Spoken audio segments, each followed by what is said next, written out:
L'histoire d'Ozzy Osbourne, c'est celle d'un gamin des bas-fonds de Birmingham, fait pour brûler la scène et électriser les foules.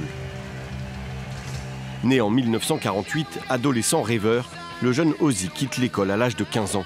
Il cherche alors sa voie, s'essaye à la plomberie, travaille dans un abattoir et passe même par la case-prison.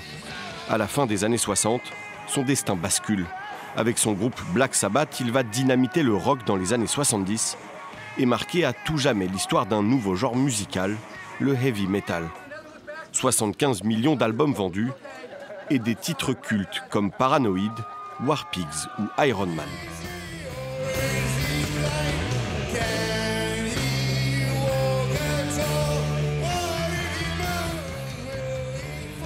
Black Sabbath n'a pas été créé par un grand patron de l'industrie musicale qui s'est dit « Allez, on va prendre un gars de Glasgow, puis un autre gars ici et là et on va les assembler ensemble ».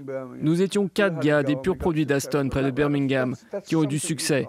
Et c'est quelque chose qui ne s'achète pas, surtout de nos jours. À l'aube des années 80, il poursuit une carrière solo de tous les excès.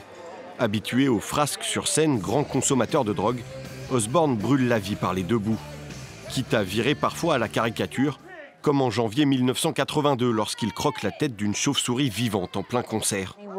Sous la houlette de son épouse et manageuse Sharon, Osbourne signe en 91 l'un de ses plus grands succès avec le titre No More Tears.